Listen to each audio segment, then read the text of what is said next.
اللهم صل وسلم وبارك على سيدنا محمد وعلى آله وأصحابه أجمعين. ازيكم عاملين ايه؟ يا رب تكونوا بخير. صباحكم زي الفل والورد والياسمين، أو مساءكم زي الفل والورد والياسمين. صباحكم زي العسل، صباحكم زي السكر، صباحكم خير ورزق ورضا من عند ربنا. صباحكم زي الفل. أنا بسجل الفيديو دوت يعني بين الصبح وبين الظهر، يعني نقول صباحكم خير الأول. بس قبل ما نبدأ الفيديو بتاعنا بقى النهاردة، ما تنسيش تحط لايك وتشتركي في القناة لو لسه مش مشتركة، وفعلي زرار الجرس عشان يوصلك كل جديد وجديد بعمله بإذن الله تعالى. عندنا فيديو حلو أوي النهاردة، متكون من كذا حاجة مش حاجة واحدة. ما تسرعيش الفيديو واسمعي لي الآخر وقولي لي رأيك فيه في الكومنتات. معايا هنا كيلو رز أو كيلو ونص رز. كيلو ونص رز حطيته في صينية، وحطيت عليه لبن.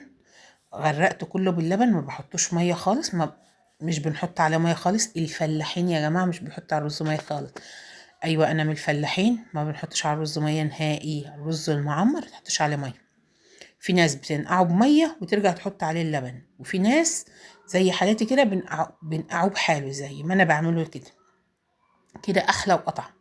بننقعه بحاله، يعني بقوم حاطه له ملحه وزيته وسمنته وقشطته وكل حاجه تتخيليها هحطها فيه. بقوم رايحه حطاها واقوم سايبه ساعه اتنين على حسب ما هنقعه بحاله. انقعي الرز المعمر وحس بطعمه وفرق وكل حاجه فيه. انقعي بلبنه وشوفي ايه اللي هيحصل فيه.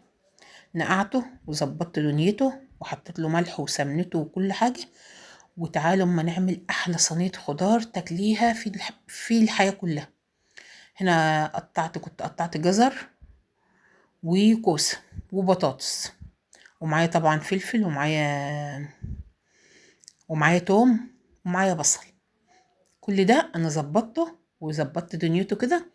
وجينا هنا جبت صينيه حطيت فيها ماده دهنيه. الماده الدهنيه دي بتاعتك انت. عايزه تحطي سمنه حطي، عايزه تحطي زيت حطي، مش عايزه تحطي حاجه ما تحطيش براحتك. انا حاطه يا دوب حاجه بسيطه جدا. ودي لحمه ضاني. اللحمه الضاني معروفه كلها ان هي بتستوي بسرعه جدا. فحطيت ايه فيها تشويحه كده، حاجه بسيطه. قلت اما اديها يعني ايه تشويحه كده ولفه. وقطعت توم مقطعه بايدي. مقطعه التوم بايدي، مش حاطاه مش فرماه في الكبه او منعماه، لا انا مقطعه بايدي كده. واديها بقى تقليبه وحط حبه فلفل اسود وشم الريحه. التومه مع الفلفل الاسود مع اللحمه ادت ريحه في حته 18 خالص اهي. حطيت بقى حبه فلفل اسود وهديها تشويحة حلوة. وارجع اقوم مخرطة 4 بصلات، ده نص كيلو لحمة. خرطت 3 بصلات او 4 على حسب البصل بتاعك. لو البصل بتاعك صغير خرطي 3. لو البصل بتاعك كبير خرطي 3. لو البصل بتاعك صغير زي حالاتي خرطي 4 بصلات وسط. قطعتهم جوليان كده. عايزة تضربوهم في الكبة اضربيهم عادي، مفيش فيها اي مشكلة. هنا بقى حطيت معلقة واحدة صلصة وقرنين فلفل سبايسي. عايزه تحطي بارد حطي اهو. ومسكتهم برضو اديتهم تشويحه حلوه بال... بال... بالبصل بالثوم بالفلفل. اديتها تشويحه حلوه قوي. وفرمت نص كيلو طماطم وحطيته عليها. هنا بقى كنت حطيت الرز في الفرن واديت للحمه غلوه مع الطماطم مع الفلفل مع البصل مع الثوم اللي احنا حاطينه. تعالوا نجيب بقى الكوسه بتاعتنا والجزر بتاعنا وبطاطسه صغيره. كنت بقطع بطاطسه صغيره حتى انتوا مش هتشوفوها لان هي اهي واحده باينه اهي. بطاطسه صغيره خالص فيها. وهحطها كده واحطيها على نار هاديه واسيبها مع نفسها كده. بقى كانت خلاص استوت وطلعت من الفرن وبقت. بصي ممكن تاكلها بعيش، ممكن تاكلها برز زي ما انت عايز.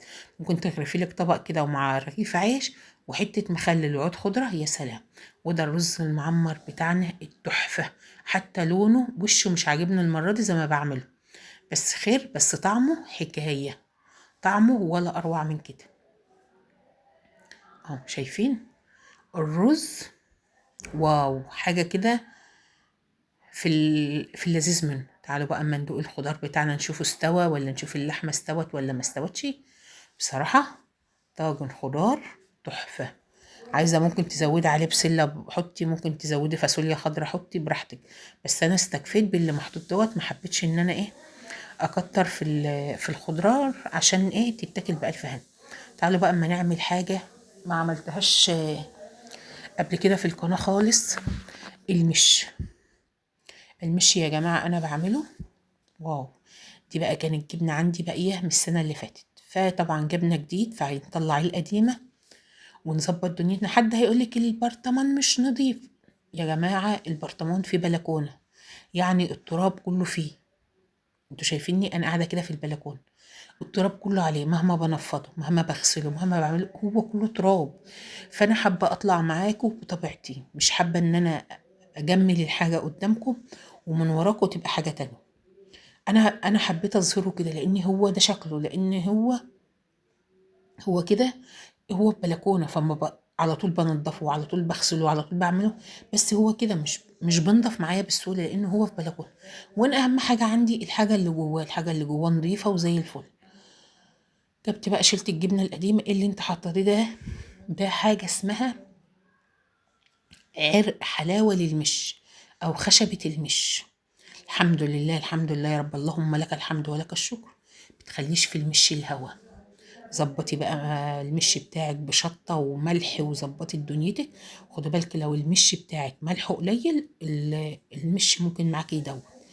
لو الشطة بتاعتك قليلة ممكن المش بتاعك يدوب. لو العجوزة بتاعتك قليلة اللي بتتحط فيه ممكن المش معاكي يدوب.